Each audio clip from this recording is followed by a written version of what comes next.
हमें एक फंक्शन दे रखा है, 4x प्लस 3 अपॉन में 6x माइनस 4। हमें शो करना है कि ये फंक्शन क्या है हमारा, ऑन टू है। फंक्शन क्या है हमारा, ऑन टू है। अब आपको पता है कि अगर आपको किसी फंक्शन को ऑन टू शो करना है तो you have to show that कि जो कोडोमेन है, जो फंक्शन का कोडोमेन है, वो फंक्शन के रेंज के बराबर है। फंक्शन के रेंज के बराबर है। रेंज क्या होता है, जो आप x की वैल्यूज पुट करते हो, तो x की वैल्यू पुट करने से जो आपको y की वैल्यूज मिलती है ना, वो आपकी क्या होती है, रेंज होती है। तो values of y which we get after putting the values of x, after putting the values of x in the given function। समझ में आया कि नहीं आया? तो इसका मतलब कि हमें शो करना पड़ेगा कि हमारा रेंज जो है कोडोमेन के बराबर है। ठीक है। अच्छा, अब आपको ये भी पता है कि चाहे रिलेशन की बात हो चाहे फंक्शन की बात हो, आपके पास दो सेट्स तो होने चाहिए, लेकिन इसके अंदर तो हमें सिर्फ एक ही सेट दिया गया है, ए सेट, और उस सेट के अंदर भी आपको सभी रियल नंबर लेने हैं एक्सेप्ट 2/3। क्यों? क्योंकि जैसे आप यहाँ पे x की 2/3 पुट करोगे फंक्शन नॉट डिफाइंड हो जाएगा। ठीक है। तो दो सेट होने चाहिए, बट हमें सेट एक ही दे रखा है, तो इसका मतलब सेट ए भी वही है, मतलब जिसमें से हमें x की वैल्यूज पुट करनी है वो भी हमारे पास यही सेट है, मतलब डोमेन हमारा ये है। और अगर को डोमेन की बात करें जिसके अंदर हमें y की वैल्यूज मिलती हैं, वो सेट भी हमारा ए ही है।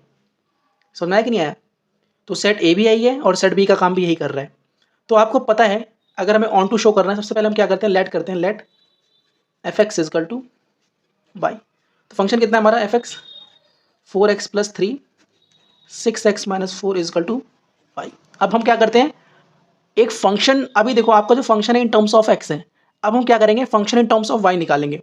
ठीक है, function in terms of y निकालते हैं, क्रॉस मल्टीप्लाई करो, तो 4x plus 3 is equal to 6xy minus 4y। ठीक है। अब आप क्या करो, इसको इधर लेके आ जाओ और x y की तरफ भेज दो, तो 3 plus 4y is equal to 6xy minus 4x। तो 3 plus 4y is equal to x common ले लो, तो कितना आ जाएगा 6y माइनस 4।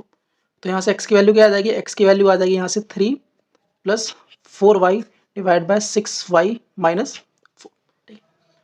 अब अगर आप ध्यान से देखो, ध्यान से, तो ये नीचे वाली वैल्यू बस जीरो नहीं होनी चाहिए थी, मतलब ये y की जो भी वैल्यू, जिस वैल्यू y पे नीचे वाला जीरो हो जाएगा, मतलब अगर मैं आपके सामने ये डोमेन बनाऊं, ये डोमेन बनाऊं और ये आपका कोडोमेन बनाऊं, कोडोमेन, कोडोमेन, तो मुझे पता है कि जिस y की वैल्यू पे नीचे जीरो हो जाएगा ना, जिस y की वैल्यू पे जीरो हो जाएगा, उस y पर मुझे यहाँ कुछ नहीं मिलेगा।